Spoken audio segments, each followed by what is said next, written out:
Doctor, I'm going to introduce you to the audience. Okay, very, very well. Thank you so much, doctor. Just few minutes, I'm going to speak in Spanish. Okay. Okay, thank you so much. Bueno, buenos días a todos, ya buenas tardes en México. Gracias a todos por acompañarnos una vez más en un webinario de la Asociación Mexicana de Ultrasonografía Crítica y Urgencias. Estamos transmitiendo en vivo desde la ciudad de Monterrey, Nuevo León, en México, para prácticamente pues todo el mundo y especialmente a nuestra audiencia latinoamericana y en México, por supuesto.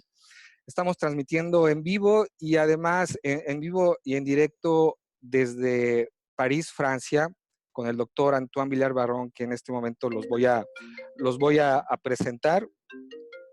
Y permítanme un segundo. Y bueno, pues vamos a abrir ya la sesión en Facebook Live y también a través de la plataforma de Zoom.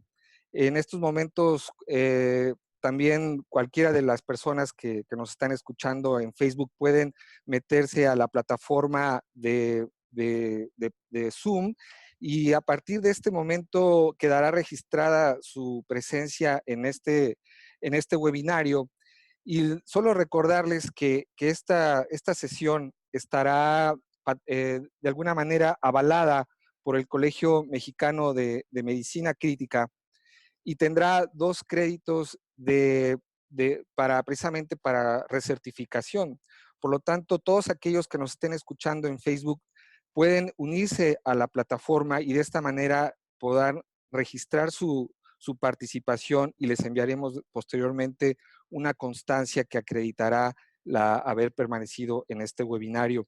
Y pues bueno, como les comentaba, estamos sumamente contentos porque nos acompaña, como le comentaba al doctor Antoine hace rato, él es considerado prácticamente un gigante de la ecocardiografía crítica, es como un superstar para nosotros, porque cualquiera que haya leído y esté entusiasmado sobre la ecocardiografía crítica, de alguna manera debe de tener contacto con su vasta literatura. El doctor no solamente ha dado muchas conferencias y ha dirigido consensos y recomendaciones internacionales, y ha escrito desde hace varios años junto con su grupo, ese gran grupo francés, esa escuela extraordinaria de médicos intensivistas pioneros en la ecocardiografía crítica, pues ha escrito infinidad de artículos sumamente interesantes que para nosotros es fantástico tenerlo en este momento junto a nosotros en este webinario y al cual le agradecemos enormemente haber aceptado participar en este webinario para nuestra audiencia latinoamericana y en especial a nuestros amigos mexicanos que nos están viendo y escuchando en este momento. Así que vamos a iniciar nuestro webinario con el doctor Antoine Vieillaard-BARON desde París, Francia. Como ustedes saben, él está trabajando en el Hospital Ambroise de París. Y pues bueno, realmente para nosotros es un gran honor tenerlo aquí. Desafortunadamente no tenemos su video para que ustedes puedan ver su cara, pero él me comenta que él es muy parecido a la imagen que podemos ver en su presentación. Así que bueno, lo más importante es el contenido que vamos a tener y seguramente ustedes ya lo han visto físicamente en los diferentes videos y demás material educativo que existe por parte de él. Así que démosle la bienvenida, doctor Antoine. Thank you so much for accepting this invitation. We are really honored. Thank you for joining us in this webinar, Dr. Antoine. Welcome to Mexico in a virtual way. Okay, thank you very much. So I understood nothing, as I do not speak Spanish, sorry. So first of all, I want to thank you for your invitation. I am really happy to be with you through this platform for this webinar. Second, sorry not to have the webcam. So you can see me, but as I told you, I will send you a picture. So just remind that I am not exactly as the guy on this first slide of my presentation.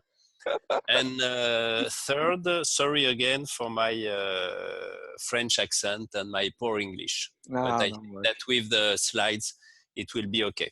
So I decided to show you some slides regarding the hemodynamic issue in ARDS, and especially focusing, of course, on the right ventricular function with a perfect device to evaluate the right ventricle in this disease, which is the critical care echocardiography. So just look at this first study that I want to show you that we published close to 20 years ago. And our goal was initially to compare one group of ARDS patients ventilated more than 2 days and without any pulmonary artery catheter for hemodynamic management. So it was in my unit, to another group of patients also ventilated more than 2 days, but all managed with the Swan-Ganz catheter. It was in Henri Mondor Hospital, which is also a university hospital in Paris suburb. And our goal was just to try to demonstrate that when you use the pulmonary artery catheter, you may induce increased mortality. It was just after, maybe you remember, the famous paper published in JAMA by Alfred Connors. And you know, just suggesting that when you use the pack, you can kill the patients. And the first big information from this study is that you can see that the shock is very usual in this patient ventilated for acute respiratory distress syndrome, because you can see that more than 70% of patients required some vasoactive agents infusion. So it was finally the main information, I think, of this paper. The second one, of course, regarded our primary objective. And you can see that if you enter into the statistical analysis, the need for epinephrine or norepinephrine, you can see that the right heart catheterization was no more associated with prognosis, but mainly the presence of epinephrine or norepinephrine was strongly associated with the prognosis. So just telling you the second information is that, as you know, when you have shock, hemodynamic impairment, this is the key predictor, a strong predictor of prognosis.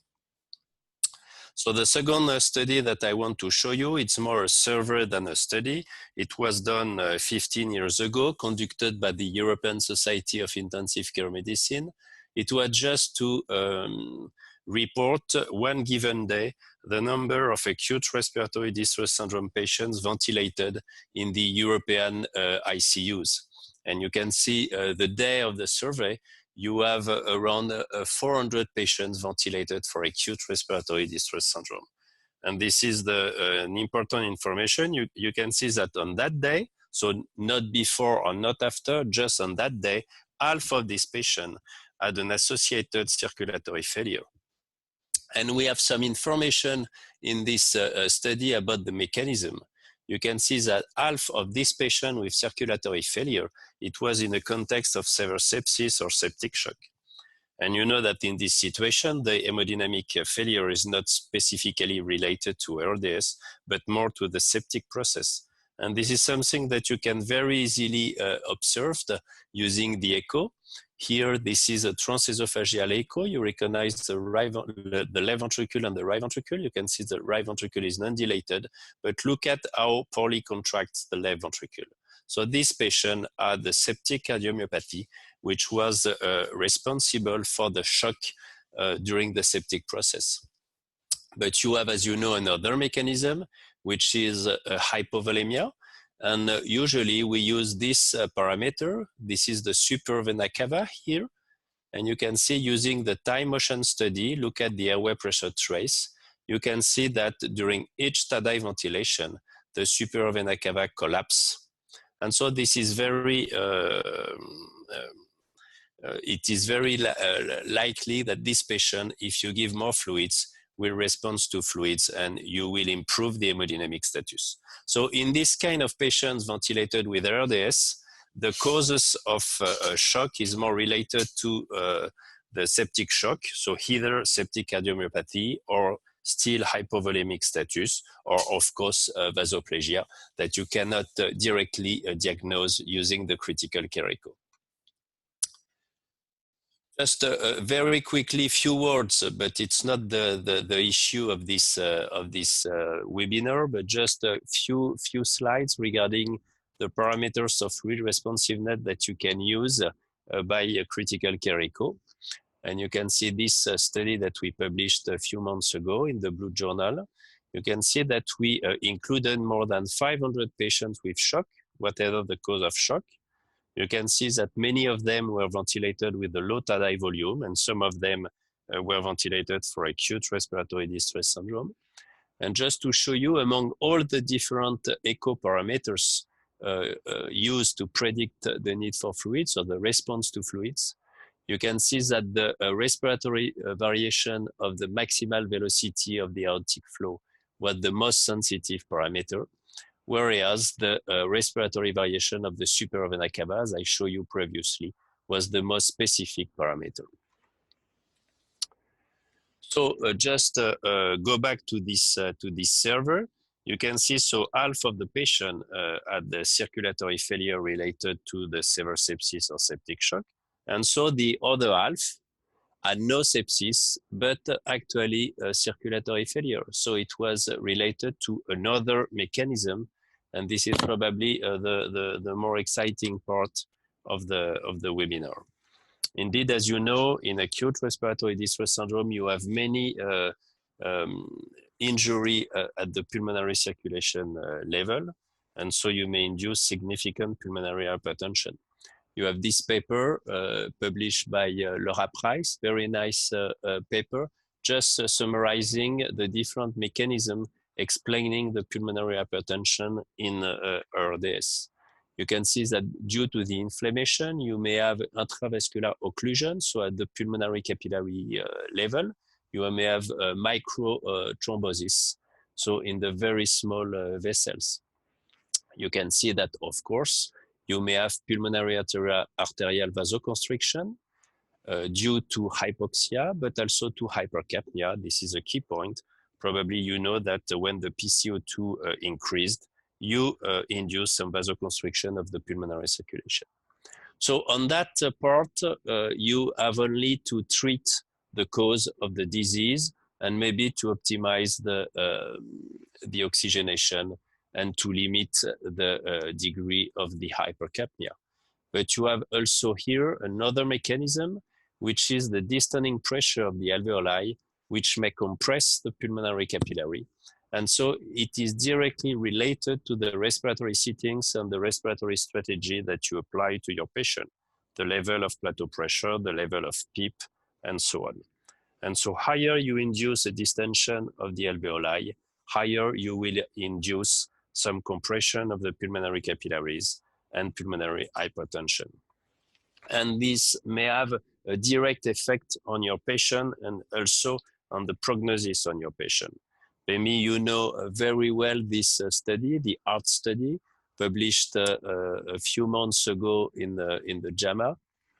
And you remember that the design of the study was to, the goal of this study was to demonstrate an improvement, an increased survival in the open lung approach. Open lung approach meaning high PEEP with lung recruitment. And actually, you know that this study demonstrated exactly the opposite, with a better survival in the low PEEP group compared to the open lung approach group. And what is interesting, especially in this study, so you cannot do directly a link between that and the prognosis, but you have here the need of commencement or increase of vasopressor or hypotension within 1 hour following the randomization between the two groups.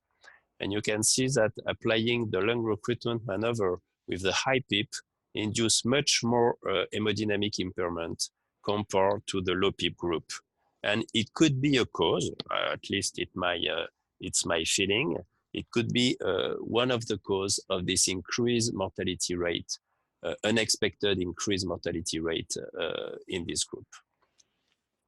And look at one probably of the first big guy who reported that ARDS is related to induced pulmonary hypertension with some competition between the alveolar distension and the pulmonary circulation, is Warren Zappel. So this is Warren Zappel when he was young. Maybe you know that Warren Zappel is an anesthesiologist working in Boston. Now he's retired. And you can see here the relationship between the cardiac index on the x-axis and the pulmonary vascular resistance on the y-axis. And you can see here in patient without any lung injury, this is the open cycle. And you can see in these patients, there is at least no relationship between the cardiac index and the pulmonary vascular resistance. It means that look at if the cardiac index decrease or increase, you do not change significantly the pulmonary vascular resistance. But what you see in another group of patients with lung injury, so this is the closed cycle, the black ones here, you can see that there is a direct, first, there is an increased pulmonary vascular resistance compared to the first group, so some pulmonary hypertension. And second, you may see a link between the cardiac index and the pulmonary vascular resistance. Look at when the cardiac index decreases, you have a huge increase in the pulmonary vascular resistance. It just reflects the competition between the alveolar distension and the pulmonary capillary flow. And this is exactly what we call the west zone. And so here, if the flow is preserved, you have a zone 3. So there is no collapse of the capillary due to the alveolar distension.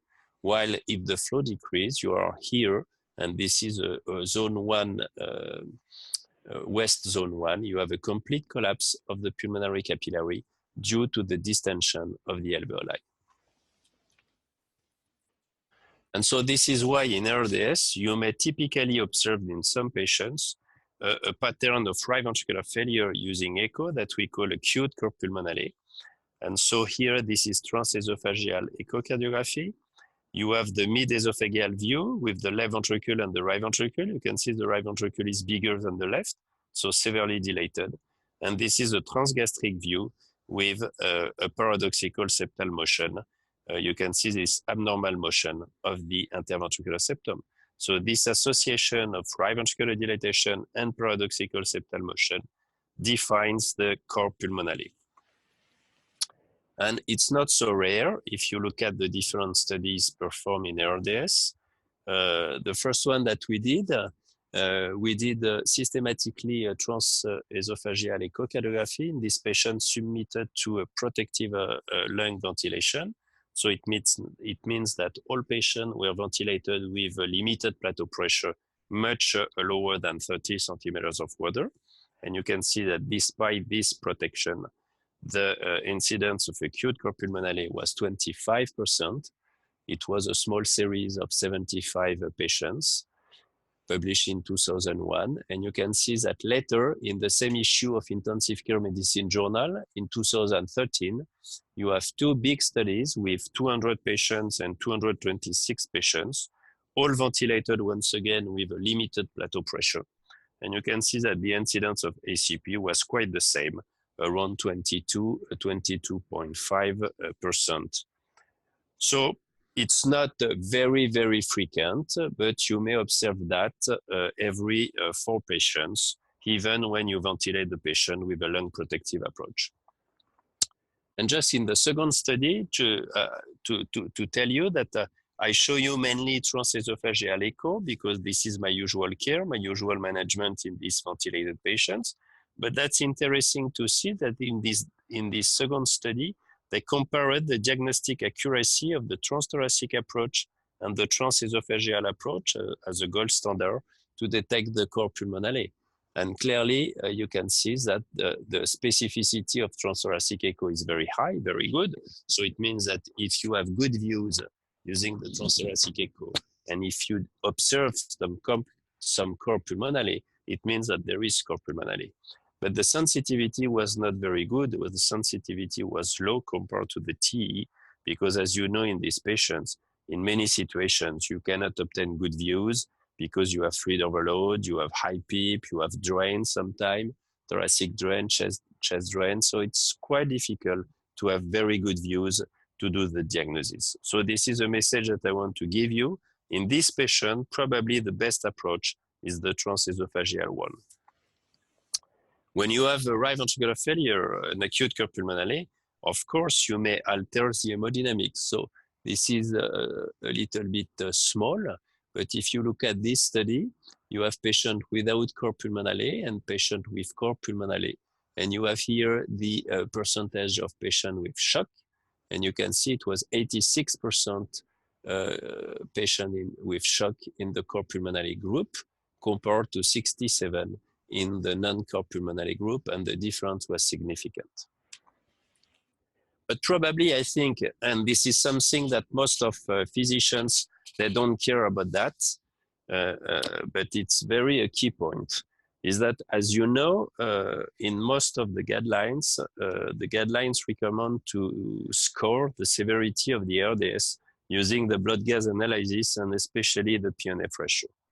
And the problem is that if you want to grade the severity of the ARDS very early, when the patient is still in shock, you may you can do big mistake, because, as you know, shock may change the blood gas analysis. So that's a little bit complicated, but first, as you know, because you have acute cor pulmonale, so you have low cardiac output, and so you may decrease the pulmonary shunt just before there is low cardiac output.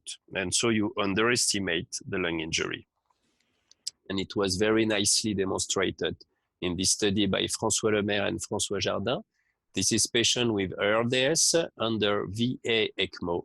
And you can see that because the patient were under VA ECMO, they were able to change the amount of blood flow into the pulmonary circulation. So if you unload, so increase the ECMO, you unload very significantly the right ventricle. So you decrease the pulmonary blood flow, and so you decrease the shunt. This is here the shunt. At the opposite, if you do not unload significantly the right ventricle because you decrease the ECMO flow, you increase the pulmonary blood flow, and so you increase the shunt. But in the two conditions, the severity of the lung injury is exactly the same. So you modify the blood gas analysis just because you modify the amount of blood which pass through the pulmonary capillaries. But this is more complicated because, as you know, you may also have a low PVO2 effect. So usually, if you have acute cor pulmonale with low cardiac output, as you know, you may have an increased peripheral oxygen extraction, so with a low PVO2. If you have a low PVO2, you will overestimate the lung injury using the PNF ratio. And in the same study that I show you, look at just the situation C. Situation C, this is the situation with the higher pulmonary shunt here. This is here the PNF ratio. And you can see that the PNF ratio was completely different here if the oxygen extraction is normal, or here if the oxygen extraction was increased with a low PVO2 effect. You can see once again for the same injury of the lung, a completely different PNF ratio. So clearly, if you want to grade the severity of the lung injury using the PNF ratio, you need first to optimize the hemodynamics of your patients and to treat the shock before having an accurate evaluation of the lung injury. And finally, you may have also, because you increase, and I will show you too much the PEEP, you may have an intracardiac shunt with a pattern foramen ovale, and so you will overestimate the lung injury if you use the PNF ratio, because the low PNF ratio is not only related to the lung injury, but also to the shunt, the intracardiac shunt. And it was not so rare. You can see in this study published in Critical Care Medicine by Armand Meconceau de Sape, who is working in Henri Mondor Hospital. You can see that the prevalence was around 19–20% in this cohort. And that's quite easy to diagnose. Here, this is a transthoracic echo. Maybe you recognize an apical four-chamber view with the left atrium, the left ventricle, the right atrium, the right ventricle. And you can see that it's very easy to do contrast just using agitated saline. So you put saline with some bubble of air and you agitate the solution. And so you create some contrast. that you may inject into a central venous line. And so you see very well the contrast into the right chambers. And look at that very quickly. You can see a significant number of bubbles into the left atrium. So this patient had a patent foramen ovale with an intracardiac shunt. And what is interesting here, this is the PNF ratio in some patients of this study, and the PEEP level during a PEEP trial, 5, 10, and 15 centimeters of water. And you can see that usually when you increase the PEEP, you may expect an increase in oxygenation. And it was the case here in patients without intracardiac shunt. But you can see that in the subgroup of patients with an intracardiac shunt, when they increased the PEEP level, they did not observe any increase in PNF ratio or even a trend for decreased PNF ratio. So this is something that you have to keep in mind, because when you observe in this kind of patient no increase in PNF ratio when you do a PEEP titration, maybe you have to look for an intracardiac shunt. So when you have also right ventricular failure or acute cor pulmonale, we know now that this is strongly and independently associated with the prognosis. You can see this study that we published 2 years ago in Intensive Care Medicine Journal. This is our cohort of ARDS managed with the lung protective approach, and they all had an hemodynamic evaluation using the echocardiography. You can see more than 700 patients. And you can see that among all these parameters, the presence of a severe cor pulmonale was strongly and independently associated with increased mortality in this cohort of patients. So what is severe cor pulmonale? So once again, here, this is cor pulmonale, not severe, because you can see the right ventricle is not bigger than the left, but you can see very well the paradoxical septal motion using the transgastric view. This is the left ventricle, the right ventricle, the interventricular septum. And here, this is a severe cor pulmonale, because you can see very easily without any measurement that the right ventricle is bigger than the left ventricle. And once again, you have also a very nice paradoxical septal motion. So the only difference between severe and not severe is the size of the right ventricle. The right ventricle is bigger than the left, this is severe. The right ventricle is not bigger than the left, but dilated. This is, let's say, moderate or not severe. We have other arguments which suggest that it could have a link between the right ventricular failure and the prognosis. This is indirectly this study, a randomized control study published many years ago in the New England Journal of Medicine, just to compare the efficacy of the HFO ventilation to a control group ventilation. And you can see that the author found an unexpected increased mortality in the HFO group. What is interesting, and that's always interesting in the New England Journal of Medicine, to move on the supplementary material, and so to see the supplementary material. And in this table S3, you have the percentage of patients who required some vasopressors 1 day following the randomization between HFO or control ventilation. And you can see there was a big and significant difference between the two groups, much more requirement of vasopressor in the HFO group compared to the control group. And one could say that this is 20% difference for right ventricular failure. And why we could suggest that? Because we have just a few months later, this paper once again performed by a French team in Marseille, published in Critical Care Medicine. And you have here, using the TE, in white, the right ventricular dysfunction, and in gray, the right ventricular failure. The difference sometimes is difficult to do, but anyway, it's not the issue here. And this is before the HFO. So this is the conventional volume control mode. And this is after applying the HFO at different respiratory settings with some low airway pressure and high airway pressure. And you can see, especially when applying a high airway pressure in the HFO, you can see a very huge increase in right ventricular dysfunction and right ventricular failure compared to the conventional ventilation. So do you need and do we need to systematically perform an echocardiography and probably a TE in our ARDS patient?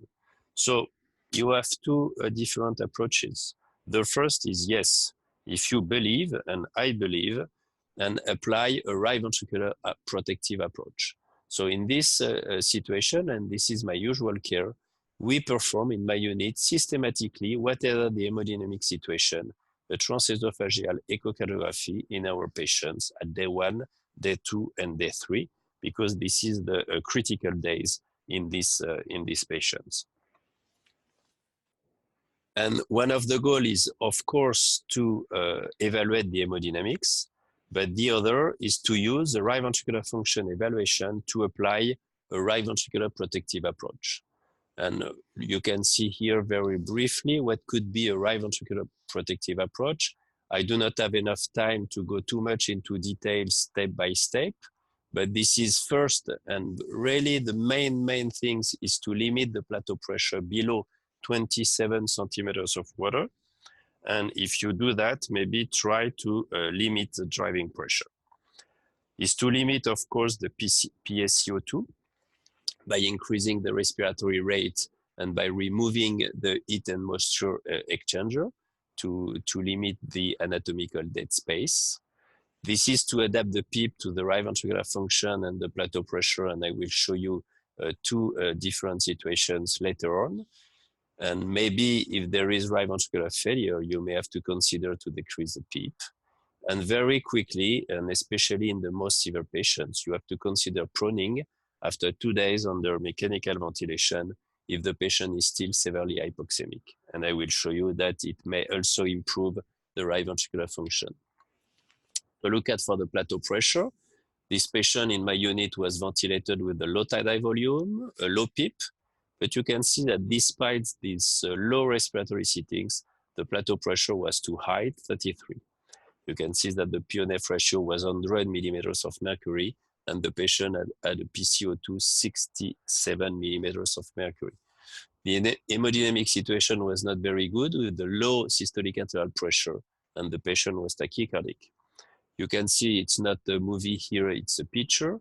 The mid-esophageal view with the left ventricle, the left atrium, the right ventricle, and the right atrium. And you can see here that in this patient, the right ventricle was dilated. So because the right ventricle was dilated and probably one of the cause of this hemodynamic impairment, we decided to better adapt the respiratory strategy. And so we decreased a little bit more the tidal volume with the same PEEP. We ventilated now the patient with a heated humidifier and not the HME. And so it allows us to maintain constant the PCO2 despite the decrease in the tidal volume. And you can see that we decreased very significantly the plateau pressure, which was now 26 centimeters of water. And you can see half an hour later, a much better systolic arterial pressure, a low heart rate. And you can see that just doing again the T evaluation, you can see that now the right ventricle was not severely dilated. The second point, of course, that I told you is to control the hypercapnia, but to be careful if you increase the respiratory rate, try not to induce any intrinsic PEEP because it's not good for the pulmonary circulation and the right ventricle. Just here, I show you a very small TE probe that we evaluated 2 or 3 years ago, a publication in Intensive Care Medicine. And one of the advantages of this probe is that you can leave the probe into the patient during 3 days.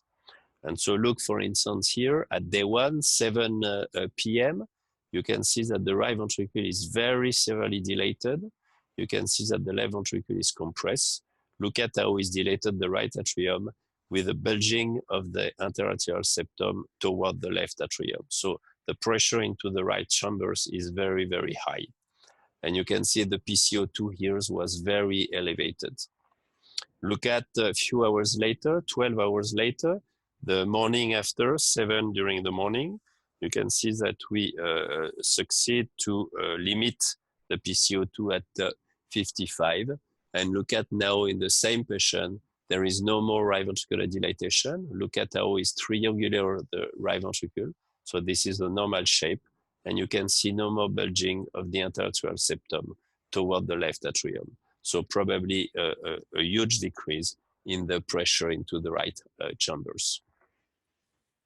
But the PEEP, there is no simple message by now about the PEEP. Just to tell you that something very simple, when you apply a PEEP, for instance, from 0 PEEP to PEEP of 15, in the dependent region areas of the lung, you may recruit. You may observe here, close to the diaphragm, a lot of white, so no aerated lung, and you can see a decrease of the white color here. So you recruit some part of the lung in the dependent regions. But in the same time, as you know, you always overinflate the non-dependent region, the anterior region of the lung. And you can see here no white in the anterior area. And after applying a PEEP of 15, you can see some overdistension. So this is CT scan, and this was published by Jean-Jacques Rouby from La Pitié-Salpêtrière. And so maybe one approach, just to choose the right PEEP, could be to evaluate the right ventricular function.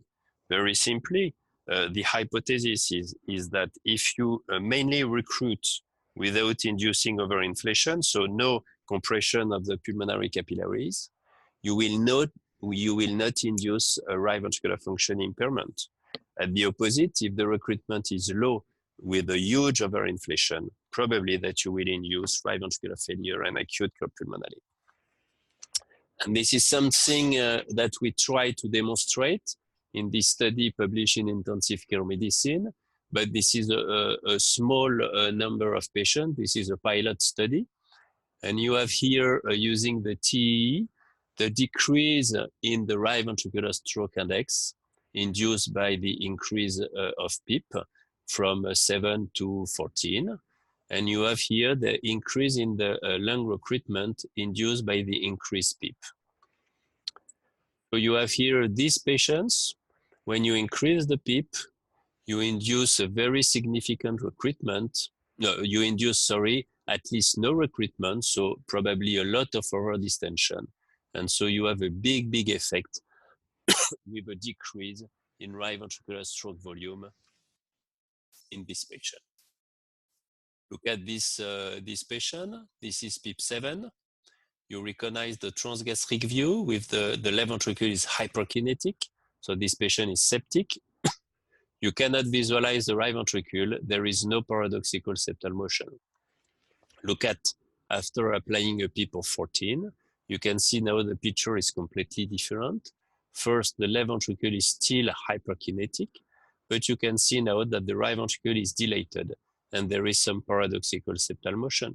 So probably that in this patient, by increasing the PEEP, you more induced overinflation than recruitment. And so we decided not to ventilate the patient with a PEEP of 14, but with a PEEP of 7.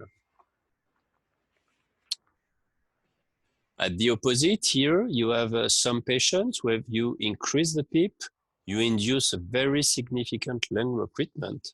And you can see as a consequence, at least no impact or a small impact on the RV ejection flow. So you recruit, you do not overdistance, or you only induce a small amount of overinflation. And this is something that was reported in animals. So in this experimental study performed in dogs, you have here using the TE, the right ventricular impairment score. This is as baseline. This is 1 hour and 2 hours after inducing atelectasis. So a de-aeration of the lung. And you can see inducing a de-aeration of the lung, you induce right ventricular systolic impairment, right ventricular impairment. Look at your baseline, no right ventricular dilatation. And 2 hours later, significant right ventricular dilatation. And look at just by recruiting the lung, not completely, but partially, you can see some normalization or decrease in the right ventricular impairment score.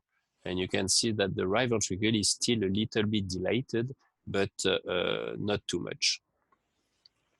And this is something that you may observe in patient, in obese patient. I don't know if in Mexico you have many obese patients, but in France we have more and more. And these patients, they are especially interesting because the intra-abdominal pressure is high, and you have probably a huge amount of atelectatic lung around the diaphragm. And you can see this obese patient had a sleeve for the obesity, and just following the surgery, he developed an acute respiratory failure after the initial extubation related to aspiration. And so he was transferred in our unit with fever, ARDS, and shock requiring norepinephrine infusion. And you can see that it was really difficult to monitor the hemodynamics of this patient because we do not insert any pulmonary artery catheter. As you may imagine, the transthoracic approach was quite difficult. The TEE, the usual TEE, was contraindicated because of the surgery. And so we just asked to the surgeon the permission to insert the small TEE probe that I showed you previously, but not, of course, into the stomach, just leaving the probe at the upper esophagus or the mid-esophagus to visualize the size of the right ventricle. And you can see that actually we did a very big mistake, because initially we ventilated the patient with the same PEEP as we did usually, so the PEEP of 7. And you can see that the P on F ratio was very low, the PCO2 was very high. And we just thought that it was a big mistake because this patient was obese with probably atelectatic lung in the dependent area of the lung. And so we decided to increase significantly, very significantly, the PEEP from 7 to 15. And you can see very quickly how increased the P on F ratio and also how decreased the PCO2, which was a very good reflect of the lung recruitment. And look at for the right ventricle. So the image is not so good because the small TE probe has a lower quality than the usual TE, the big probe. But you can see initially with the PEEP of 7, you can see that the right ventricle was moderately dilated. And you can see, sorry, that applying the PEEP of 15, you can see now that the right ventricle was no more moderately dilated. So when you improve the respiratory mechanics and the blood gas, you improve also the right ventricular function in this situation. And as a consequence of this respiratory strategy, you can see also a progressive decrease in the plateau pressure without changing the tidal volume. So just reflecting the fact that actually you very well recruited the lung, increasing the compliance. Few words regarding the prone position. As you know now, the prone position is really key to manage and to treat moderate to severe acute respiratory distress syndrome. You know the PROSEVA study group, the proning group, and the supine group, with a big difference in the survival rates. If you look at the respiratory strategy in both groups in this PROSEVA, you can see the PEEP is low, the plateau pressure is very limited, and the PCO2 is also limited. So it's a very right ventricular protective approach. And many years ago, we published our experience of the effect of proning on the right ventricular function, just to report that when you ventilate prone the patient during a session of 18 hours, we were able to correct the right ventricular function. You can see here, before the first session of proning, the paradoxical septal motion. And you can see after 18 hours of proning, you can see no more paradoxical septal motion. You can see now that the left ventricle is completely spherical. You can see also that in this study of very severe patients, the incidence of acute cor pulmonale was high. It was half of the patients because the patient had a very severe acute respiratory distress syndrome. So the second approach I told you is that, no, I don't do systematically a transesophageal echo because I don't know how to do, because I have to ask the cardiologist to come in the unit to do the echo, and he's very busy. He doesn't want to come. He doesn't understand why he will come doing a T in a patient ventilated for ARDS, or because I do not have the echo machine or the T probe. So I need to apply a more pragmatic approach. Sorry. And for that, you may use a score of prediction that we propose in the paper published in Intensive Care Medicine in more than 700 patients. You can see that in this paper, we reported the risk factors of developing acute pulmonary in this patient. This is the pneumonia as the cause of ARDS. This is a driving pressure at least higher than 18 centimeters of water. This is a PNF ratio below 150. And this is a PCO2 at least higher than 48 millimeters of mercury. I have to say that the driving pressure here was a risk factor because all patients were strictly ventilated with the limited plateau pressure. And so we decided to put 1 point to each of these risk factors. So you have a score between 0 and 4. And just look at the incidence of right ventricular failure. If you have 0 or 1 risk factor, you can see that the risk of developing right ventricular failure is very low. So maybe you have just to use echo on demand, and I will show you what does it mean. But you can see that maybe if you have 2 and even 3 or 4 risk factors, probably it's much more good for your patients to do a routine echo to systematically detect right ventricular failure to adapt the respiratory strategy. So on demand, what does it mean? So it means maybe that you have unexpected blood gas analysis. As I show you, you increase the PEEP, you do not visualize any change on the PNF ratio. So maybe you suspect an intracardiac shunt.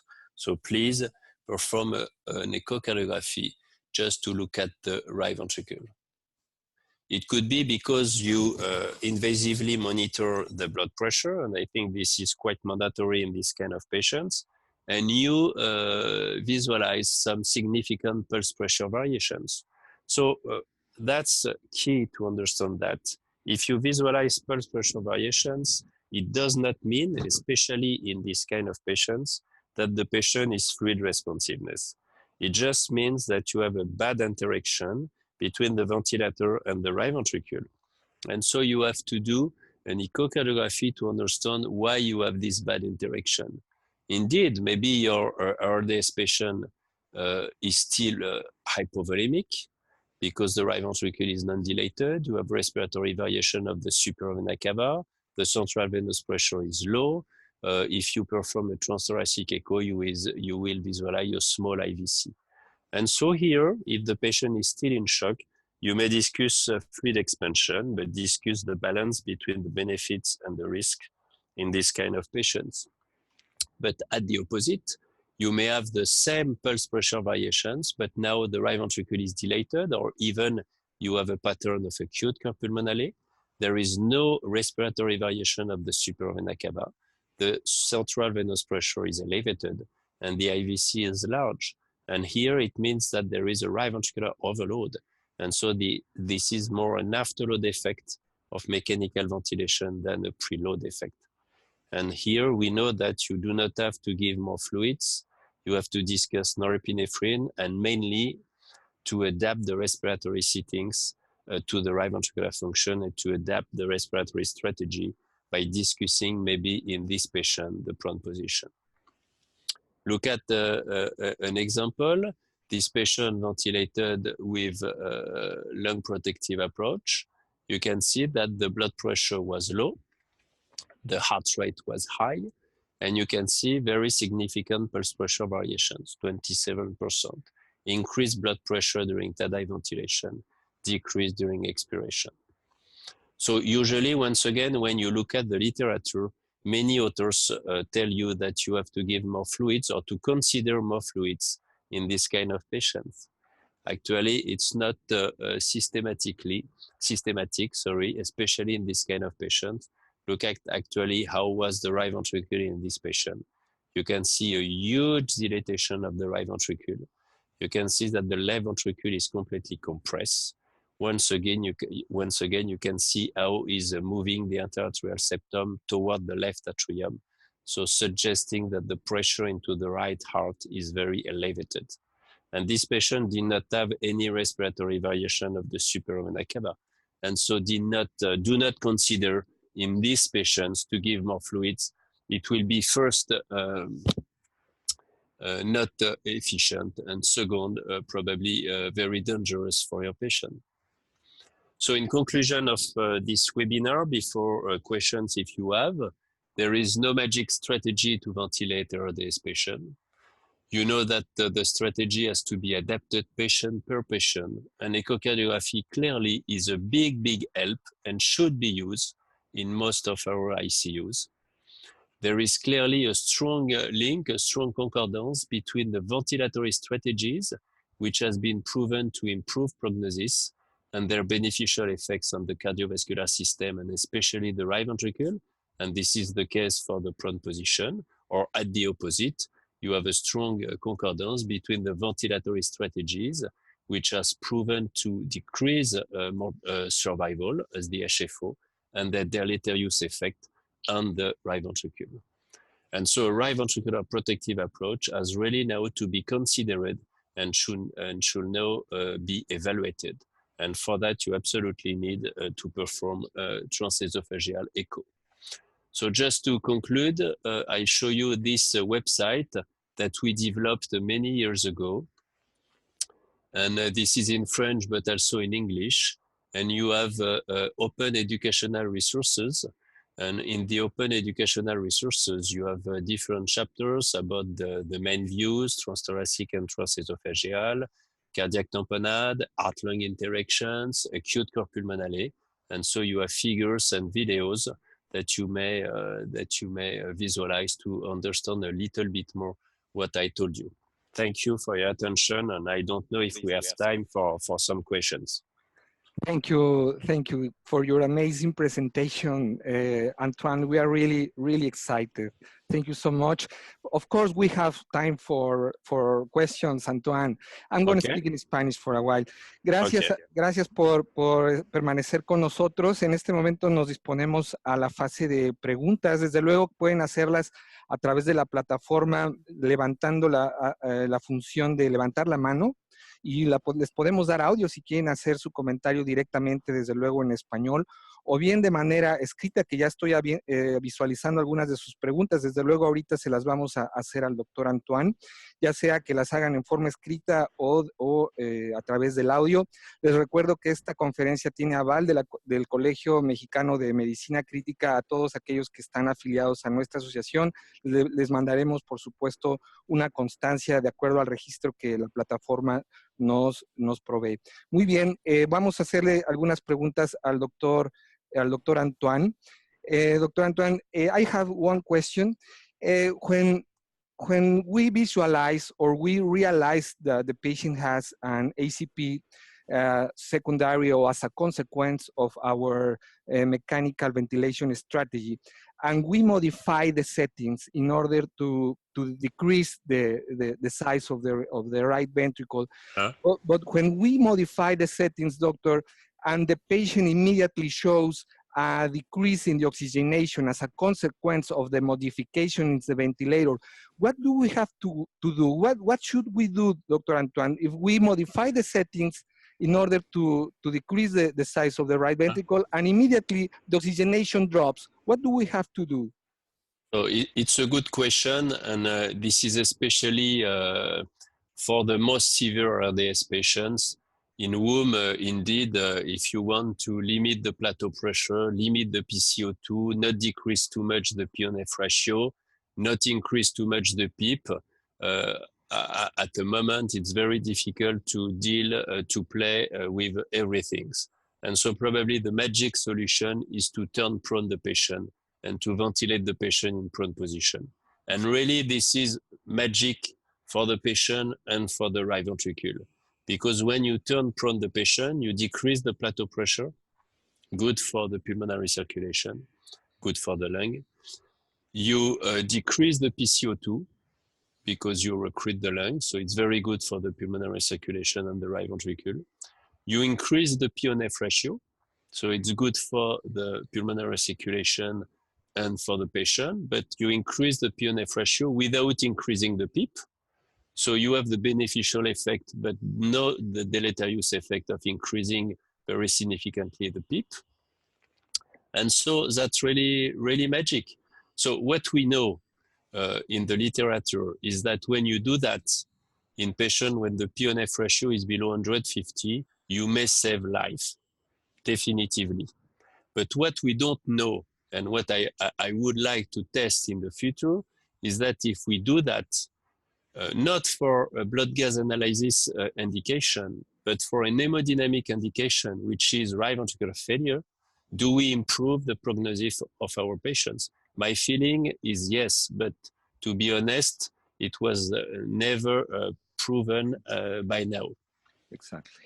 Thank you, Antoine. And actually, you have written and mentioned in your papers, and Dr. Francois Jardin, that it's better, or we have to focus on the circulation of the right ventricle, because sometimes, despite the oxygenation is low, we can have a lung dehydrated or with low oxygenation, but it's impossible to have a right ventricle without circulation. So we have to prioritize or something, right? Yeah, yes, this is the same.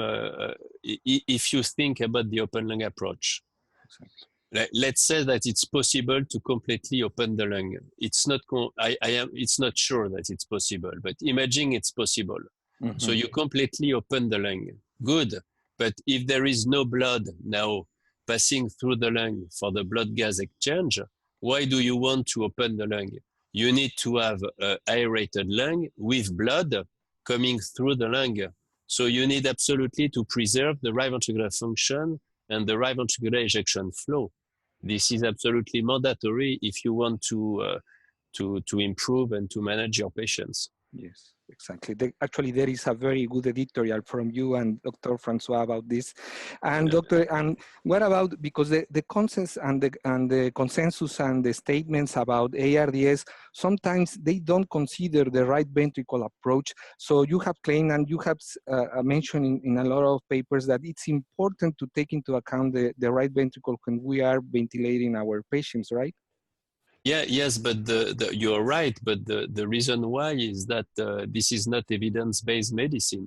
Okay. I mean, there is no randomized controlled trial, so we have to do it. Exactly. This is only. I mean, it's not negative, but this is only based on the experience of some experts in the field, and this is mainly based on physiology and observation. So it's something completely different from the randomized controlled trial. And as you know now, you absolutely need to publish a randomized controlled trial to prove some things. But in many, many situations, this is obvious that you have the solution just in front of your face, and you do not need any randomized controlled trial. Exactly. Thank you so much. And Antoine, speaking about the fluid responsiveness, you have mentioned that we can see false positives when we are evaluating the fluid responsiveness in patients with ACP. But in your opinion, Antoine, what is the best method to evaluate the fluid responsiveness in patients with ACP? It's a difficult question. I just can give you my practice. Okay. In my practice, because we only monitor these patients using echo, and especially using TEE, we mainly based our fluid management on the respiratory variation of the supravena cava. So it means when we have some respiratory variation of the supravena cava, we may consider more fluids if there is no big risk. I mean, of worsening the blood gas analysis and so on. While if we have absolutely no respiratory variation of the supravena cava, definitively we do not give more fluids to our patients, whatever the hemodynamic status. We try to do something else. Exactly. And actually, we can try to passive leg raising, in your opinion, and try to interrogate directly the Frank-Starling curve. And Yes, it could be. Yes, it could be a good idea. I have to say that I don't use it in my unit. If you ask me why, I will be a little bit embarrassed to answer. But yes, it's a good answer. If you have some doubt about the fluid status, maybe you have to perform the passive leg raising.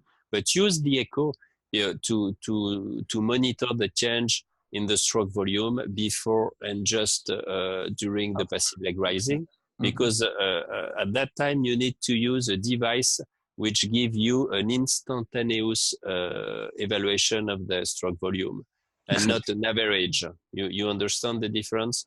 So for instance, if you use the transpulmonary thermodilution, it's not very suitable because you average the cardiac output during 30 seconds, for instance. What you need to know exactly is the stroke volume of the cardiac output just before and the stroke volume and the cardiac output just during the passive leg raising. So use the echo, but you can do the maneuver. Exactly. Thank you. Thank you. And there is some questions from the audience, Antoine. I'm going to read in Spanish. Gerardo dice, ¿alguna sugerencia en pacientes pediátricos? Dr. Antoine, speaking about the pediatrics patients, do you have some suggestions about the management of this specifically setting, but in pediatrics?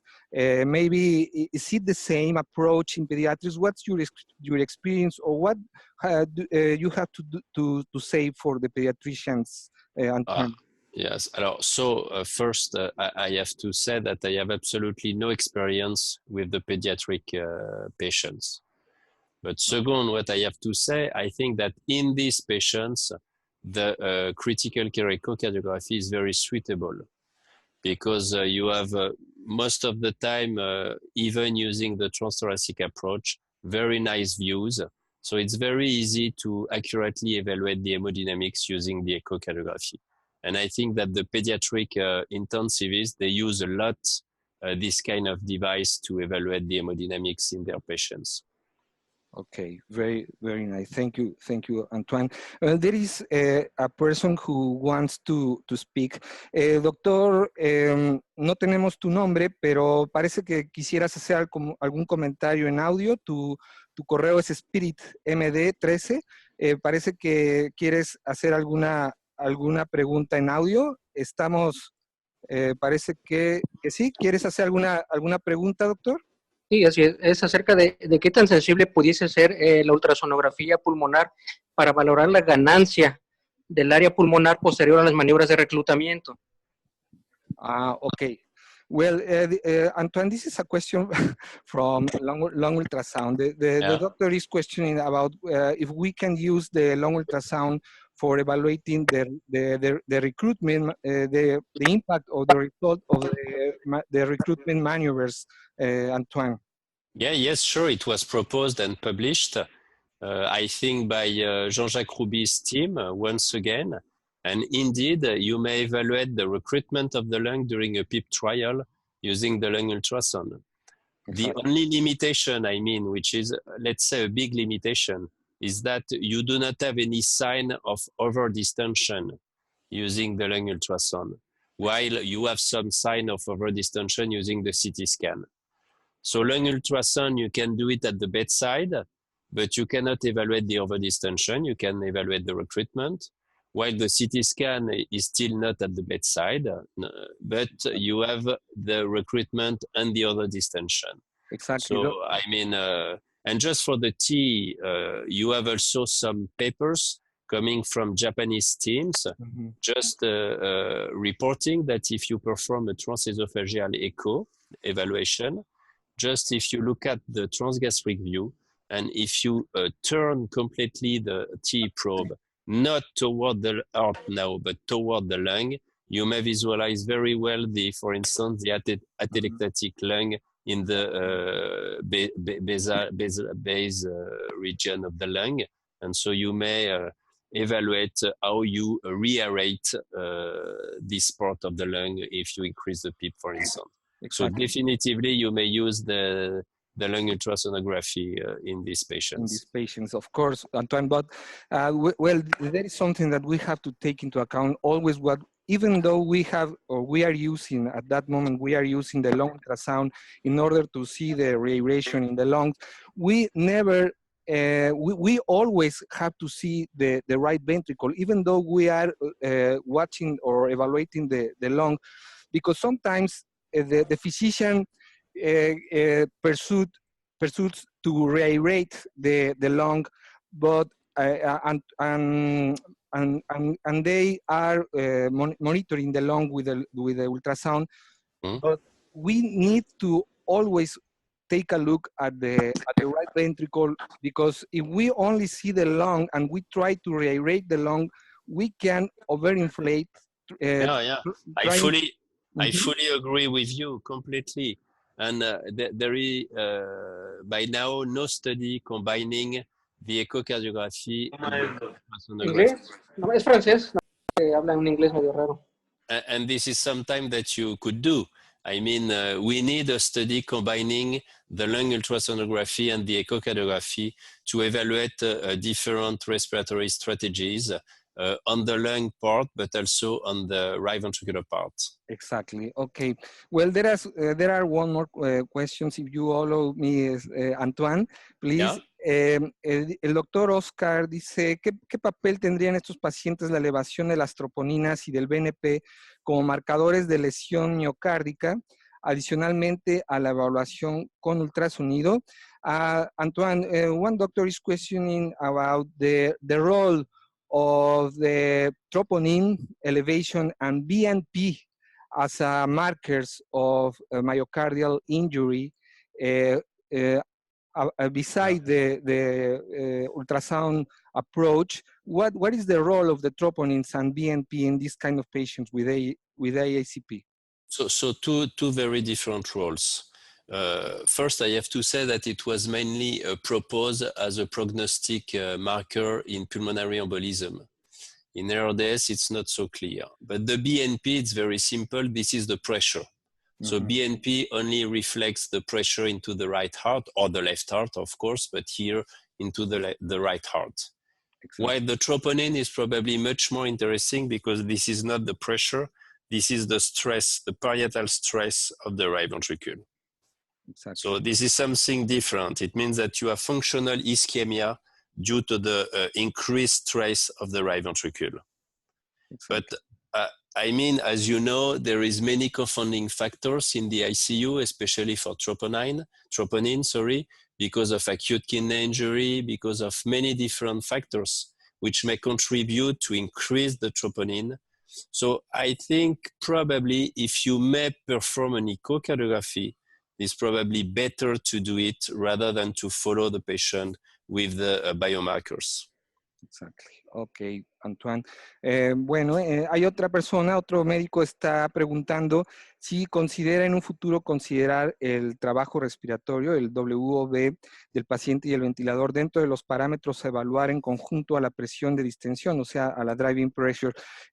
Antoine, one physician is wondering if you are considering on future a paper or a research about the role of the work of breathing besides the driving pressure and the echocardiography in the parameters to be evaluated with echocardiography, Antoine?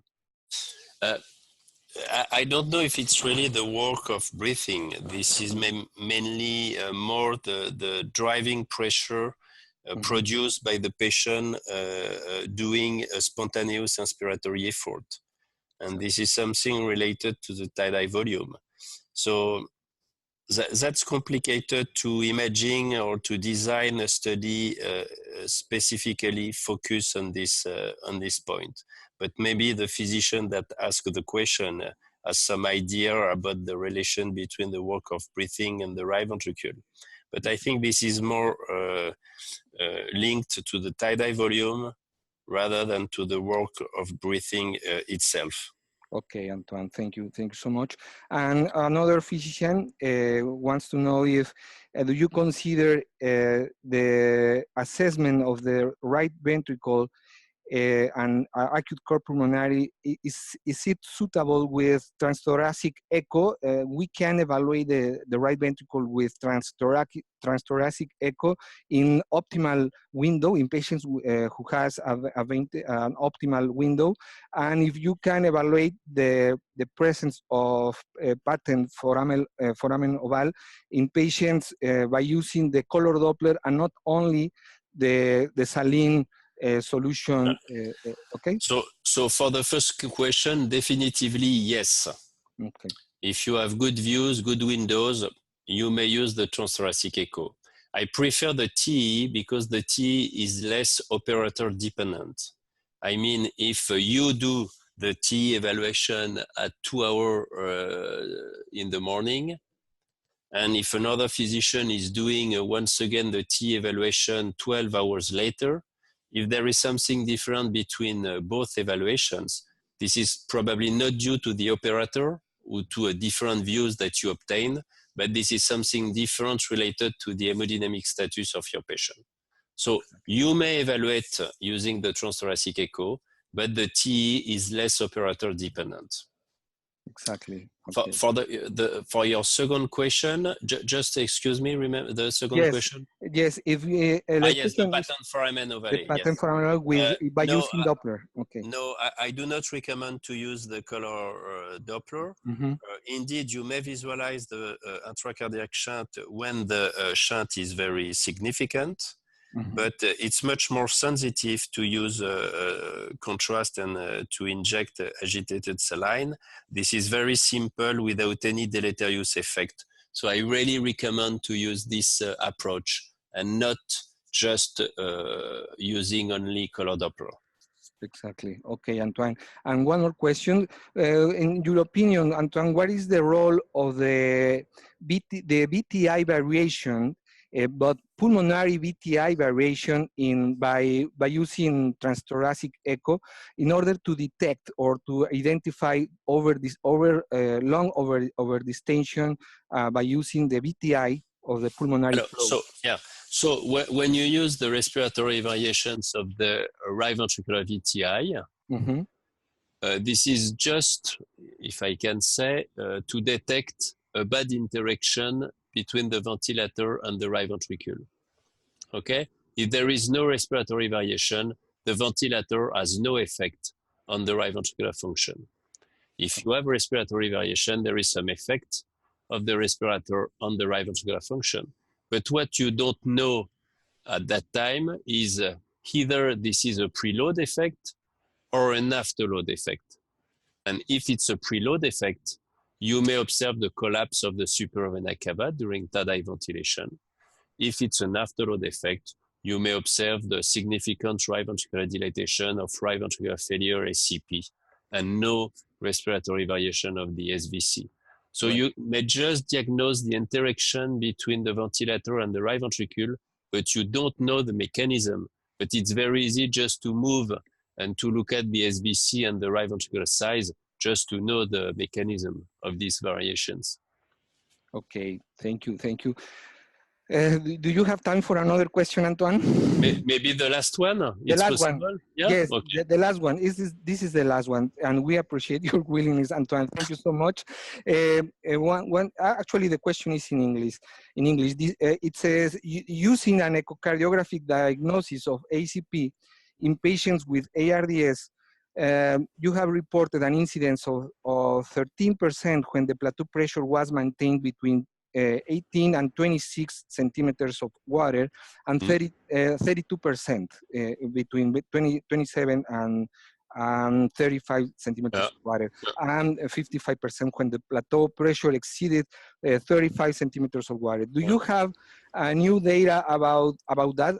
Another information about that? Do you have another research? No. This is the same, the main message. And I think And I think that's it. I mean, it's very clear now for everyone that you have to limit the plateau pressure. Exactly. Maybe it's not very clear that if you want really to protect the right ventricle, it's not 30, the safety limit, but probably more 27. But no more data or studies on that. Exactly. Thank you, Antoine. Well, let's get Okay. the webinar. Thank you so much. Thank you for spending part of this time with us. Yes, it was a pleasure. Thank you. We are honored, and see you later. Hopefully, on the future we can do some other webinars. And sorry for the webcam. No, thank you so much. Don't worry. We appreciate your attention. Gracias a todos. Gracias por estar con nosotros. Thank you. Thank you so much. Bye bye. Ciao. Ciao.